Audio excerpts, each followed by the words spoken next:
تروا كيف خلق الله 7 سماوات طباقا وجعل القمر فيهن نورا وجعل الشمس سراجا والله أنبتكم من الأرض نباتا ثم يعيدكم فيها ويخرجكم إخراجا والله جعل لكم الأرض بساطا لتسلكوا منها سبلا فجاجا قال نوح رب إنهم عصوني واتبعوا من لم يزده ماله وولده إلا خسارا ومكروا مكرا كبارا وقالوا لا تذرن آلهتكم ولا تذرن ودا ولا سواعا ولا يغوث ويعوق ونسرا وقد أضلوا كثيرا ولا تزد الظالمين إلا ضلالا مما خطيئاتهم اغرقوا فادخلوا نارا فلم يجدوا لهم من دون الله انصارا وقال نوح رب لا تذر على الارض من الكافرين ديارا انك ان تذرهم يضلوا عبادك ولا يلدوا الا فاجرا كفارا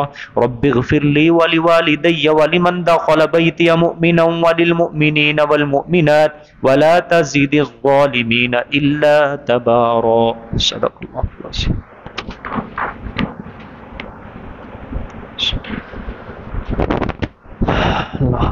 گزشتہ سبق میں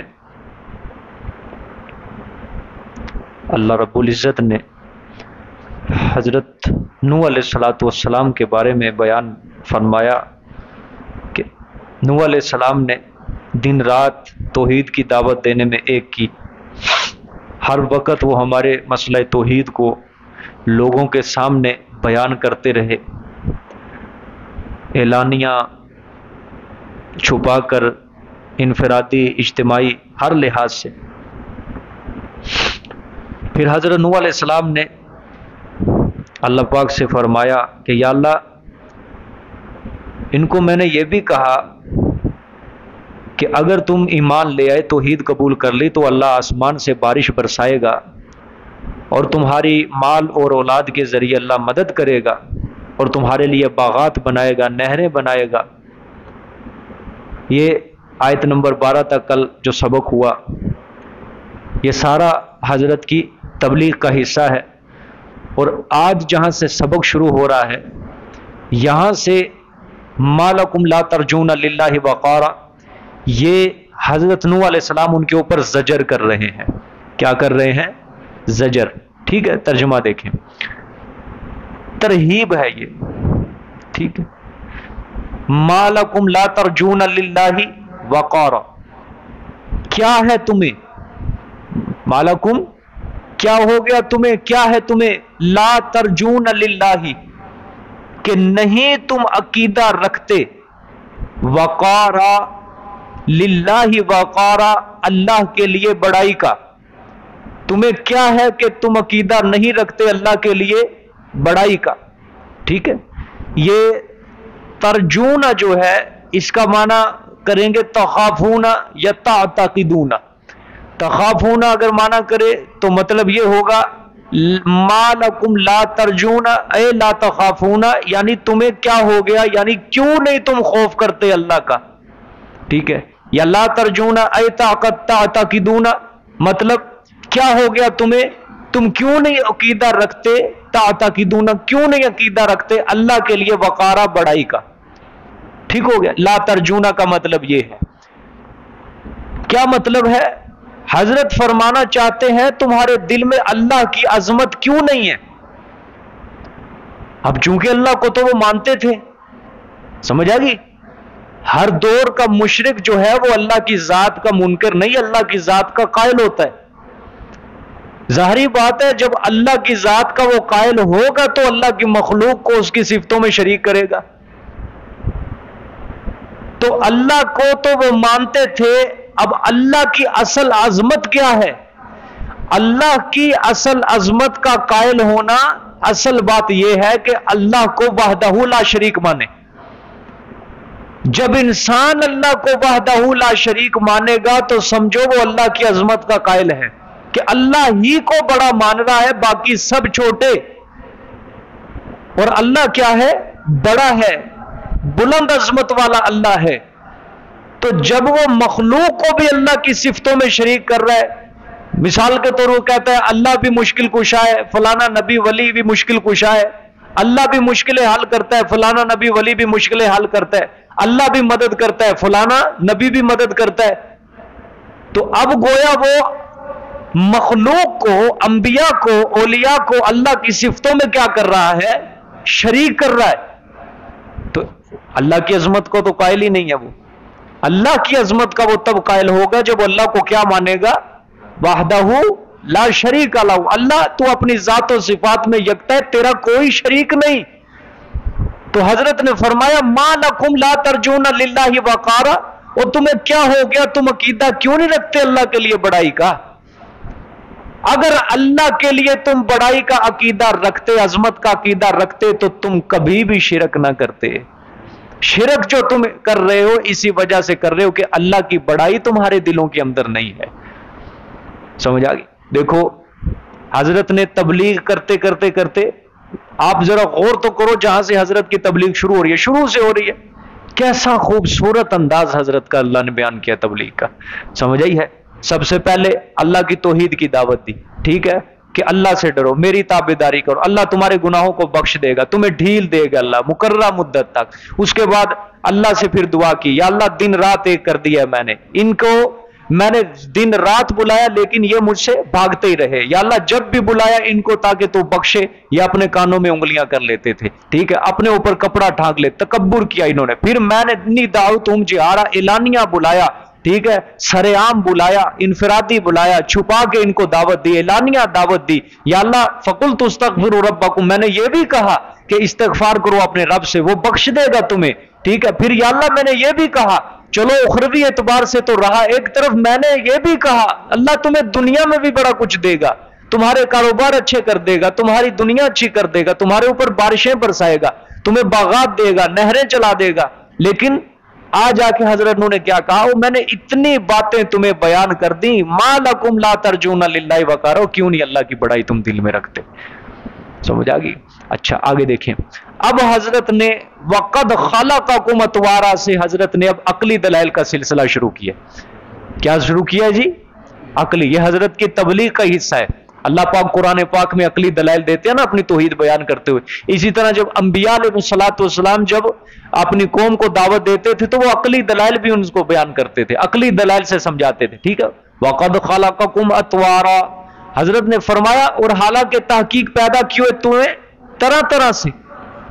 وقد خلقکم، اور تحقیق تمہیں پیدا کیا، اطوارا طرح طرح سے. یہ پچھلی دو لائٹیں چلا دیں، ٹھیک ہے. اب مطلب کیا ہے طرح طرح سے؟ اس کا معنی یہ ہے کہ دیکھو اللہ پاک نے تمہاری ابتدا کس طرح کی اور انتہا دیکھو کس طرح ہے. تمہاری ابتدا مٹی سے ہوئی. دیکھو ایک معنی یہ کرتے ہیں ہم کہ آدم علیہ السلام کو اللہ نے مٹی سے بنایا، پھر آگے اللہ پاک نے ساری نسل چلائی آدم علیہ السلام. اب ہم بھی مٹی سے بنے. اب جس طرح آدم علیہ السلام کو مٹی سے بنایا تھا ہمیں اس طرح نہیں بنایا. ہماری ابتدا ذرا دوسری طرح ہے، مٹی سے ہی ہے. مثال کے طور پہ دیکھو مٹی سے کیا بنتی ہے؟ خوراک بنتی ہے، ٹھیک ہو گیا. خوراک جب بنی ہمارے ماں باپ نے اس کو کھایا، ٹھیک ہے. ماں باپ کھاتے ہیں تو اس خوراک سے نطفہ بنتا ہے، پھر اس نطفے سے وہ نطفہ جب ماں کے رحم میں جاتا ہے پھر وہ لوتھڑا بنتا ہے خون کا. جس طرح اللہ نے سورۃ مومنون کے اوپر پورا نقشہ اندر بیان کیا ہے کہ لوتھڑے کی ہڈیاں، پھر گوشت، پھر ایسا ثم انشأناہ آخر، پھر ہم انسان کی شکل کے اندر ایک انسان تیار کر دیتے ہیں دوسری شکل کے اندر. سمجھ آ گئی؟ اللہ نے فرمایا کتنے احوال سے تمہیں گزارا. حضرت نوح کیا فرما رہے؟ اللہ نے کتنے احوال سے تمہیں گزارا ہے. تو جب خالق اللہ ہے تمہیں اتنے احوال سے گزار رہا ہے، ایک نطفے سے لے کر تمہیں جاندار اور خوبصورت انسان بنا دیا، تو پھر عبادتیں بھی ساری کس کی کرو؟ اللہ ہی کی کرو. یہ انداز ہوتا ہے توحید کا. سمجھ آئیے؟ وگرنہ یہ نہیں ہے کہ وہ خلقکم اطوارا، یہاں پہ تم اپنی سائنسی تحقیقیں پیش کر کے چل بھی آگے نکل جاؤ. اللہ کے نبی جو ہیں وہ سائنس سمجھانے کے لیے نہیں آتے تھے. اللہ کے نبی جو آتے تھے وہ اللہ کی پہچان کروانے کے لیے آتے تھے. سمجھ آ گئی ہے؟ وقد خلقکم اطوارا، جب پیدا اللہ نے کیا تمہارا خالق اللہ ہے تو ہر قسم کی عبادت کس کی کرو؟ اللہ کی کرو. ٹھیک ہے آگے. الم تروا کیف خلق اللہ سبع سماوات طباقا، فرمایا کیا نہیں دیکھا تم نے کیسے اللہ نے پیدا کیا 7 آسمانوں کو تہ بتہ. اللہ نے فرمایا چلو پہلے اللہ نے اپنی پیدائش، حضرت نے تبلیغ کے اندر اپنی پیدائش کہ اپنی پیدائش میں غور و فکر کرو اللہ نے تمہیں کس طرح پیدا کیا. تو فرمایا حضرت نے دوسری مرتبہ دوسری دلیل کہ اپنی پیدائش کے بعد ذرا آسمانوں کو دیکھو کیسے اللہ نے تہ بتہ آسمانوں کو بنایا ہے. ٹھیک ہے، اور بغیر ستون کے یہ 7 چھتیں اللہ پاک نے کھڑی کر دی، کوئی سہارا نہیں، کوئی وسیلہ نہیں، کوئی ذریعہ نہیں، صرف اللہ کے حکم پہ یہ 7 چھت کھڑی ہے. ٹھیک ہے، آگے وَجَعَلَ الْقَمَرَ فِيهِنَّ نُورًا وَجَعَلَ الشَّمْسَ سِرَاجًا، اور بنایا چاند کو ان کے اندر یعنی آسمانوں کے اندر چاند کو نورن نور، ٹھیک ہے، روشن. وَجَعَلَ الشَّمْسَ سِرَاجًا، اور بنایا سورج کو چراغ چمکتا ہوا. ٹھیک ہے، سراجا کا مطلب چراغ چمکتا ہوا. ٹھیک ہے، چاند کو نور کہا ہے اور سراج کو یا سورج کو چراغ کہا ہے. سمجھے، چاند کو نور اس وجہ سے کہا گیا ہے کہ چاند کی روشنی اپنی نہیں ہوتی بلکہ چاند کی روشنی مستفاد ہوتی ہے. کس سے؟ سورج سے، کہ چاند سورج سے روشنی حاصل کرتا ہے. ٹھیک ہو گیا.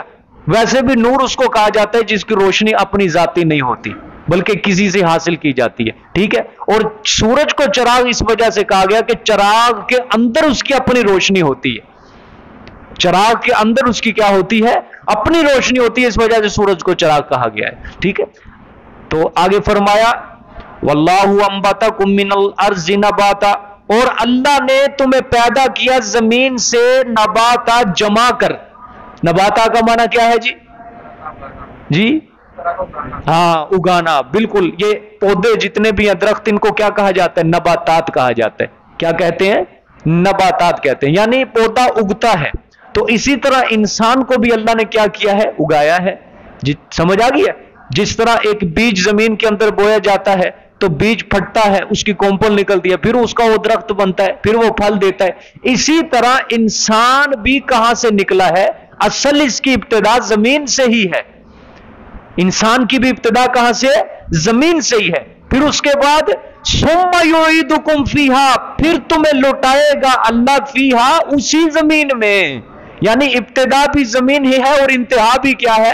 زمین ہی ہے. ٹھیک ہے، یہ حضرت دیکھو کیسا خوبصورت مسئلہ نکھیر کے ان کو سمجھا رہے ہیں. سمجھ آ گئی؟ کیسا خوبصورت انداز ہے حضرت نوح علیہ الصلوۃ والسلام کا. اور حالانکہ اول تردید کرنے والے شرک کی ہیں. ٹھیک ہے، سب سے پہلے شرک کی تردید حضرت نے کی، اور دیکھو کیسا خوبصورت مسئلہ ان کو سمجھایا. موتی پرو دیے ہیں، موتی، کہ پہلے اللہ کی توحید کی دعوت دے رہے ہیں، پھر استغفار کرنے کی دعوت دے رہے ہیں، اس کے بعد پھر دنیا کے کاروبار اس کے اندر برکت ہوگی، پھر اس کے بعد عقلی دلائل سے سمجھا رہے ہیں. رہ کیا گیا پیچھے؟ ٹھیک ہے، اچھا فرمایا کہ زمین سے ہی تمہیں کیا کیا ہے؟ پیدا کیا ہے، اور زمین کے اندر ہی تمہیں کیا کر دے گا؟ لٹا دے گا. وَيُخْرِجُكُمْ اِخْرَاجًا، اور نکالے گا تمہیں اخراجا، باہر. کس سے؟ اسی زمین سے اللہ تمہیں کل قیامت والے دن پھر باہر نکالے گا. اب آخرت کی فکر بھی دلا رہے ہیں. ٹھیک ہے، آخرت کی بھی کیا دلا دی؟ فکر دلا دی کہ دیکھو اس زمین کے اوپر تم رہ رہے ہو، ہمیشہ کے لیے نہیں رہنا بلکہ تم نے یہاں سے چلے جانا ہے. موت آ جائے گی، پھر دوبارہ موت کے بعد اللہ تمہیں زندہ کرے گا. ٹھیک ہے، باہر نکالے گا. پھر واللہ جعل لکم الارض بساطا، اور اچھا پہلے آسمان دکھا دیے، سورج چاند بھی دکھا دیے. ٹھیک ہے، اور اپنا آخرت کی فکر بھی دے دی حضرت نے. اب پھر زمین کی طرف حضرت فرما رہے ہیں، زمین کی طرف دیکھو. اور اللہ نے بنایا واسطے تمہارے زمین کو بساطا، بچھونا. کیا بنایا؟ بچھونا. کیوں؟ لتسلکوا منہا سبلا فجاجا، تاکہ چلو تم منہا، اس سے، سبلا فجاجا، کشادہ راستے، کشادہ رستوں سے تم کیا کرو؟ اس سے چلو. دیکھو پیچھے بھی ایک بات آئی تھی، اللہ نے فرمایا میں نے زمین کو زیادہ نرم بھی نہیں بنایا اور زیادہ سخت بھی نہیں بنایا. زیادہ سخت میں نے کیوں نہیں بنایا؟ یعنی درمیانہ معتدل رکھا ہے. سخت کیوں نہیں بنایا؟ اگر میں سخت بنا دیتا تو پھر کوئی بلڈنگ نہیں کھڑی کر سکتا تھا، مکان نہیں بنا سکتا تھا. ٹھیک ہے، اور اگر نرم بنا دیتا تو انسان کا چلنا دشوار ہو جاتا. اس لیے اللہ نے زمین کو درمیانہ رکھا ہے. ٹھیک ہے، اب دیکھو بور بھی نکالتے ہیں لوگ اس سے. کتنے گہرا جا کے پانی نکال لیتے ہیں لوگ. اس کے بعد لوگ کتنا اس کو گہرائی کھود کے اپنی عمارت کی بنیاد رکھتے ہیں, گھر بناتے ہیں, بڑی بڑی بلڈنگ کھڑی کر لیتے ہیں, تہ خانے بناتے ہیں. بعضوں کا زمین کے اندر 5-5-6 تہ خانے بنا لیتے ہیں, وہ ساری کھدائی کر کے. تو اللہ پاک نے زمین کو کیا رکھا ہے؟ معتدل رکھا ہے. انسان کے لیے ہر لحاظ سے اللہ نے اس کے اندر ضرورت رکھی ہے. تو حضرت یہ ساری نعمتیں گنوا رہے ہیں. ٹھیک ہے, یہاں تک اب حضرت کی تبلیغ کا سلسلہ ختم ہو گیا ہے, اس رکوع تک. ٹھیک ہو گیا, سمجھا دیا ہے ان کو. اب دیکھو آگے, لیکن قوم نے نہیں مانا, قوم نے نہیں مانا. اب حضرت اللہ کے آگے اپنی فریاد پیش کر رہے ہیں. قال نوح رب انہما عصونی, فرمایا نوح علیہ الصلوۃ والسلام نے, اے میرے پروردگار پالنہار, انہما عصونی, بے شک انہوں نے میری نافرمانی کی. کیا کی؟ بولو سارے, نافرمانی کی ہے. سمجھ آئیے؟ دیکھو اتنا بڑا مضمون بیان کیا, اتنا خوبصورت, وہ شروع سے آخر تک اللہ نے حضرت کی تبلیغ بیان کی. ٹھیک ہے, اور یہ آپ صلی اللہ علیہ وسلم کے لیے تسلی بھی ہوتے تھے یہ مضمون. میرے پیغمبر, آپ نے ابھی 13 سال ان کو سمجھایا, وہ ہمارے پیغمبر کو دیکھو 950 سال اتنا بیان کر کے, اتنا خوبصورت بیان کر کے, آخر میں انہوں کی قوم نے بھی ان کی کیا کی؟ نافرمانی کی. میرے پیغمبر آپ کے اوپر تو وہ اتنی مدت بھی نہیں گزری. ٹھیک ہے, آپ کو تو پھر بھی کتنے جیالے مل چکے ہیں, لیکن ہمارے نوح کو 950 سالوں میں 80 ملے تھے, لیکن آپ کی تو دن بدن تعداد بھی بڑھتی جا رہی ہے. ٹھیک ہے, لیکن یہ مضمون جب اللہ کے رسول پڑھتے تھے تو آپ صلی اللہ علیہ وسلم کو پھر تسلی حاصل ہوتی تھی. کیا ہوتی تھی؟ تسلی حاصل ہوتی تھی. کہ ظاہری بات ہے, یہ اللہ پاک جب کسی کو تسلی دیتا ہے, اللہ تعالیٰ کا, کیونکہ پیغمبر جو ہوتا ہے اس کے کندھے پر, اس کے سر پر اللہ کا دست شفقت ہوتا ہے. سمجھ آ گئی ہے؟ تو اللہ ہی اپنے پیغمبر کا پالنہار, اللہ ہی اس کو حوصلہ دیتا ہے. ٹھیک ہے, مشکلات, مصیبتیں, پریشانی آتی ہیں تو اللہ پاک ہی اپنے پیغمبر کا دستگیری فرماتے ہیں. ٹھیک ہے, تو حضرت نے کیا فرمایا؟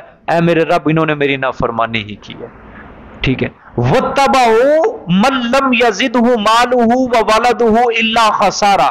قوم کی خباثت بیان کی اب, اور اتباع کیا انہوں نے ان لوگوں کا, اور اتباع کیا, وَاتَّبَعُوا اتباع کیا, یعنی نچلے درجے کے جو لوگ تھے نا قوم نوح میں, اتباع کیا انہوں نے کن لوگوں کا؟ مَن لَّمْ يَزِدْهُ, ان لوگوں کا, لم يزدہ جو نہیں زیادہ کر رہا ان کو, لم یزدہ جو نہیں زیادہ کر رہا ان لوگوں کو, مالہ ان کا مال, وولدہ اور ان کی اولاد, الا خسارہ, ہاں کیا ہے؟ ازروئے تباہی کے. سمجھو بات, دیکھو شروع سے یہ چیز چلتی آ رہی ہے. آپ کو بھی میں بار بار سمجھاتا ہوں, 2 چیزیں انسان کو حق قبول کرنے سے مانے ہوتی ہیں, روکتی ہیں. ایک ہے اولاد اور ایک ہے مال.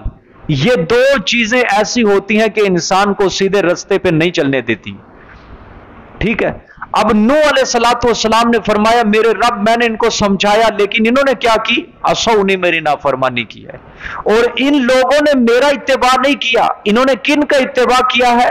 انہوں نے اتباع کیا ہے ان لوگوں کا جو لوگ دنیا کے اندر پڑے ہوئے ہیں, مال کما رہے ہیں, جن کے پاس دولت ہے, پیسہ ہے, جن کے پاس اولاد ہے, اور وہ ان کا مال اور ان کی اولاد ان کو نفع نہیں پہنچا رہی, بلکہ کیا, کس چیز کا سامان بن رہی؟ اللہ خسارہ.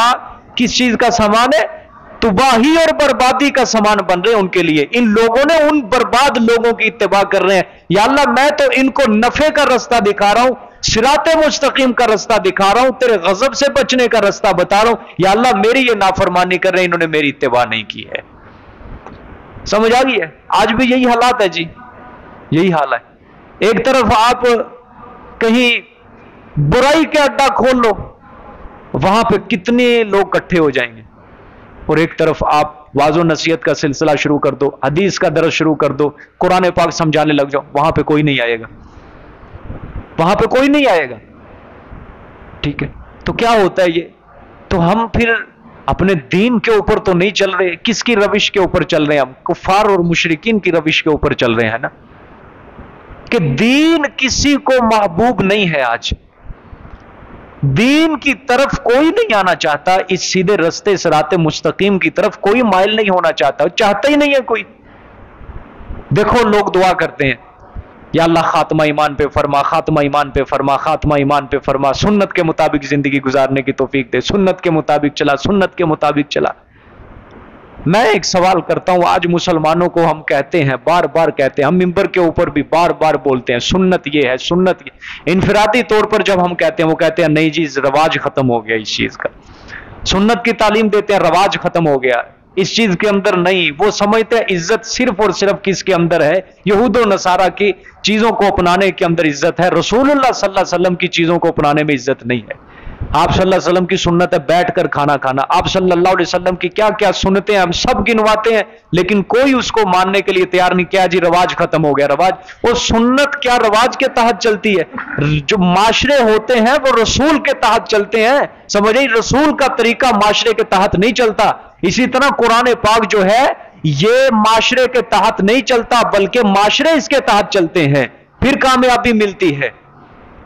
تو آج کوئی مسلمان اپنانا نہیں چاہتا آپ کے رستے کو، آج کوئی مسلمان سنت کا رستہ اپنانا ہی نہیں چاہتا، دل ہی نہیں ہے ان کا۔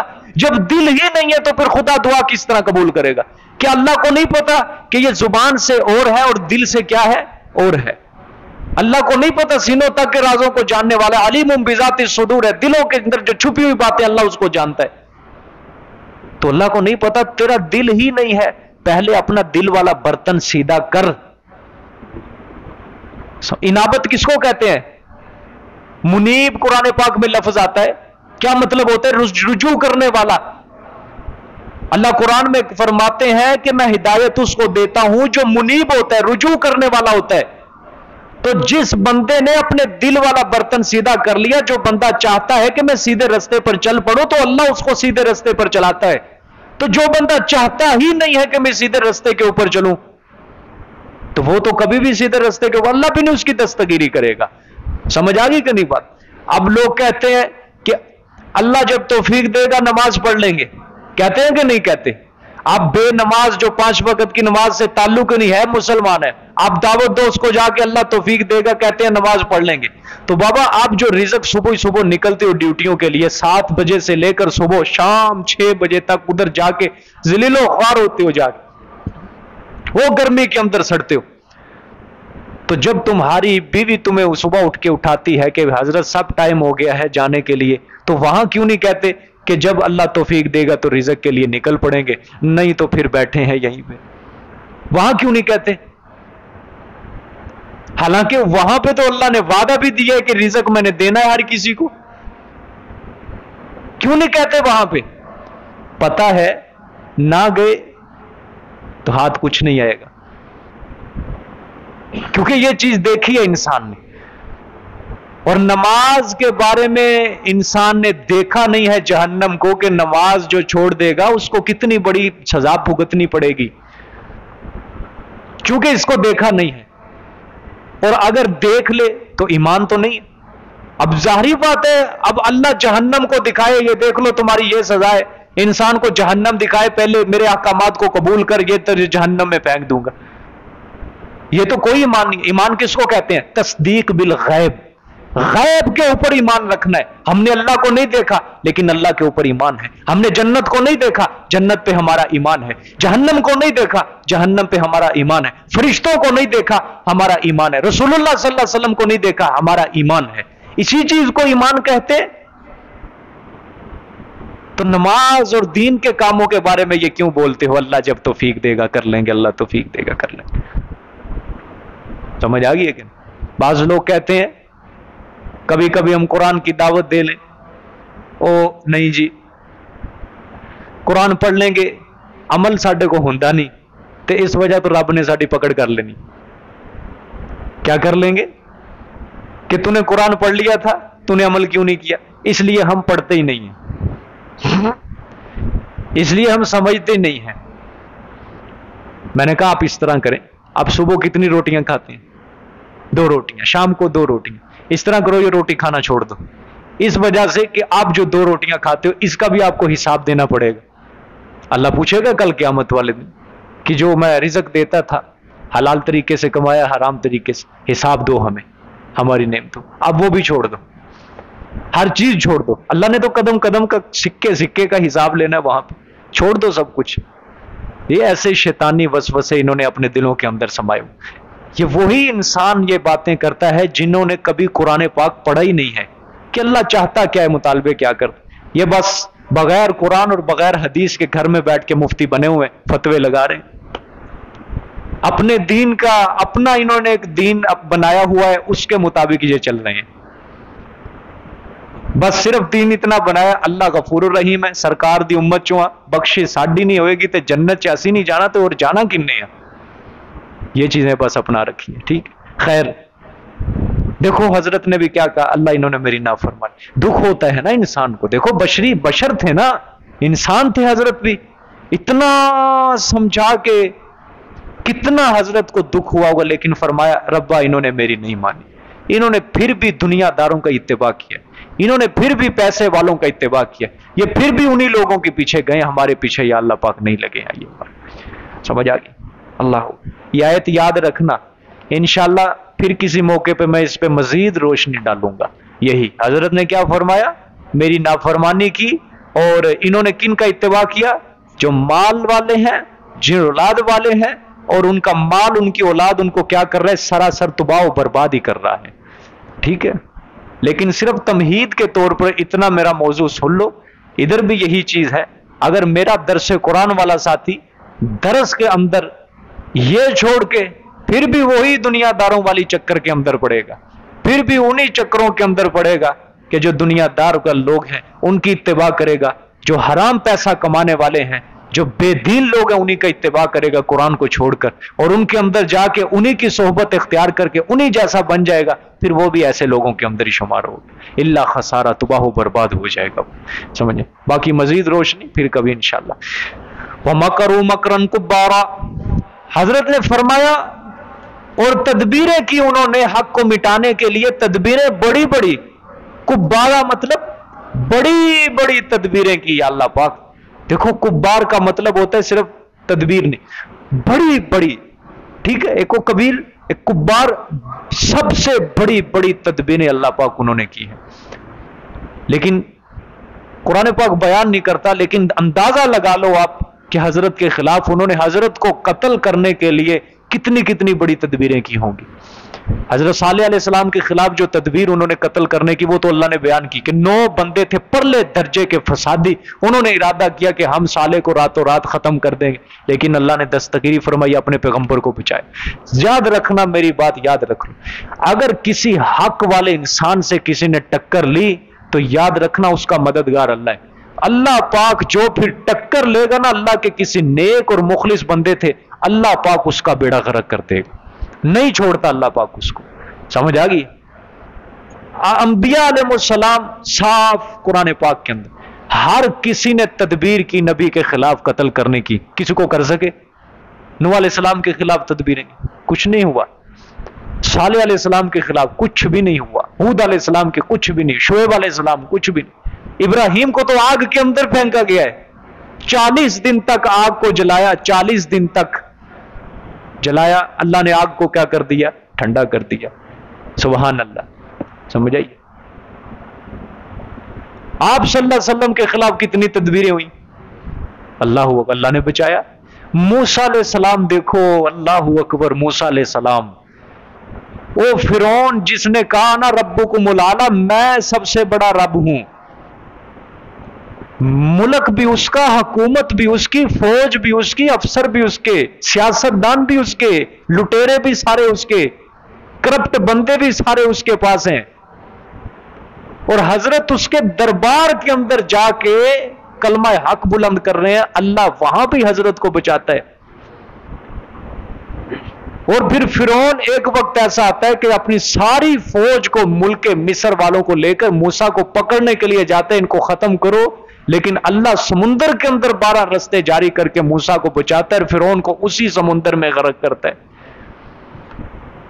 عیسیٰ علیہ السلام کو دیکھ لو، چاروں طرف سے یہودیوں نے گھیراؤ کر لیا، اللہ نے روح مع جسم حضرت کو زندہ آسمانوں پہ اٹھا لیا، جاؤ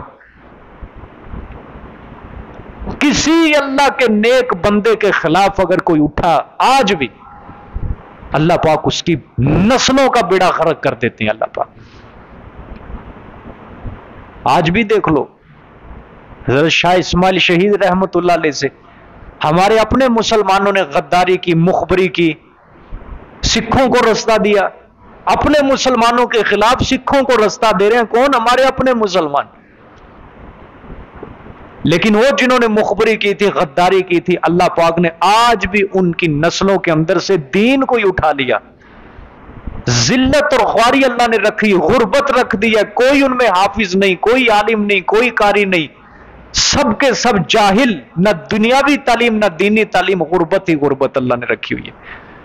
اور جنہوں نے حضرت شاہ صاحب کا ساتھ دیا تھا، اللہ نے ان کی نسلوں کے اندر حافظ، قاری، تعلیم یافتہ لوگ اور مالدار لوگ اللہ نے ان کے اندر رکھے. آج بھی بالا کوٹ کے اندر جا کے اس کا نظارہ کرو، جا کے صاف دلیلیں ہیں آج بھی اللہ پاک کی.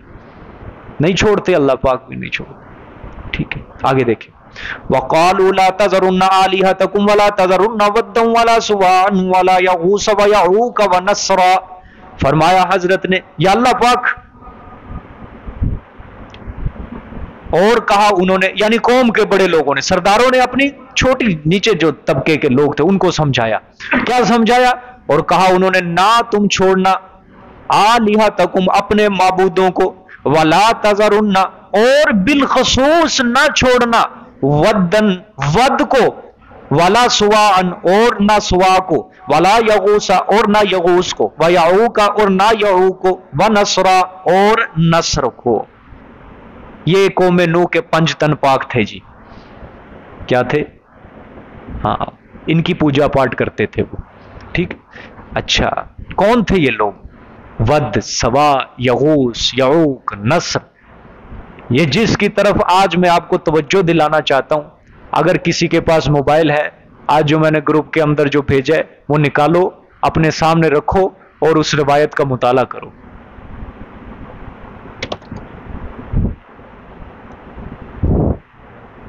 جو روایت میں نے آج بھیجی ہے، اگر کسی کے پاس بخاری شریف کتاب ڈاؤن لوڈ ہے تو حدیث نمبر 4920 ہے، وہ نکال لے یا گروپ کے اندر سے نکال لے اور ایک دوسرے کو بھی دکھاتے جاؤ. مل گیا جی سب کو؟ میسج کے اندر دیکھ لو، شاہین توحید مل گیا جی سب کو. روایت نکال لی سب نے. اب دیکھو اس روایت کو راوی جو ہے عبداللہ ابن عباس بیان کر رہے ہیں. نیچے دیکھو جہاں سند ختم ہو رہی ہے، عبداللہ ابن عباس رضی اللہ تعالیٰ عنہما نے فرمایا. مل گیا جی سب کو جہاں سند ختم ہو رہی ہے؟ ٹھیک ہے. اچھا آگے انہوں نے کیا فرمایا ہے عبداللہ ابن عباس نے کہ جن کی پوجا پاٹ قوم نوح کے لوگ کرتے تھے، انہیں کی پوجا پاٹ کون لوگ کر رہے ہیں؟ دیکھو عرب کے لوگ. ٹھیک ہے، جن کی پوجا پاٹ قوم نوح کرتی تھی انہیں کی پوجا پاٹ. آپ کے قوم موسیٰ لکھا ہوگا، غلط لکھا ہے، یہ قوم نوح ہے، اصل روایت میں قوم نوح ہے. سمجھا؟ جن کی پوجا پاٹ قوم نوح کرتی تھی انہیں کی پوجا پاٹ کنہوں نے شروع کی؟ عرب کے لوگوں نے شروع کی ہے. ٹھیک ہو گیا. اچھا پھر آگے تذکرہ ہوگا سارا ان بتوں کا کہ ود فلانے قبیلے کا، سوا فلانے قبیلے کا، یغوث فلانے قبیلے کا، یعوق فلانے قبیلے کا، نصر فلانے قبیلے کا. ٹھیک ہے، آگے ذرا چلو.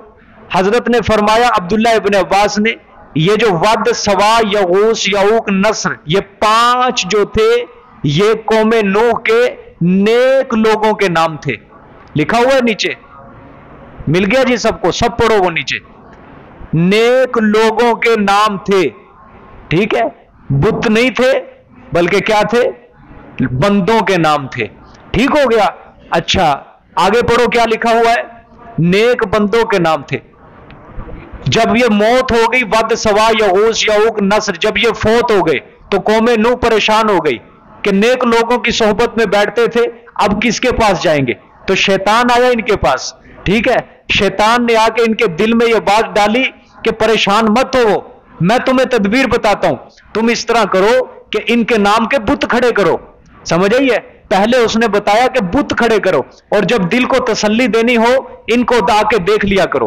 تو یہ بت جو ہے، جب تم ود کا بت کھڑا کر لو گے، سوا یا اس 5 بت کھڑے کر کے جہاں جہاں یہ بزرگ عبادت کرتے تھے ان کے عبادت خانوں میں یہ بت کیا کر دو، نصب کر دو. مثلا جہاں ود جو بزرگ تھا، اللہ کا نیک ولی تھا، جہاں وہ عبادت کرتا تھا وہاں ود کا بت کھڑا کر دو، اور سوا جہاں عبادت کرتا وہاں سوا کا بت کھڑا کر دو. سمجھ آ گئی؟ اس طرح 5 بڑے بڑے مزار کھڑے کرو. کیا بناؤ؟ 5 بڑے بڑے مزار بناؤ. ٹھیک ہے؟ اور جب تمہیں بزرگوں کی یاد آئے تو ان مزارات پہ چلے جایا کرو اور بتوں کو دیکھ کر تسلی حاصل کر لیا کرو. تو شروع کے اندر یہ چیز تھی.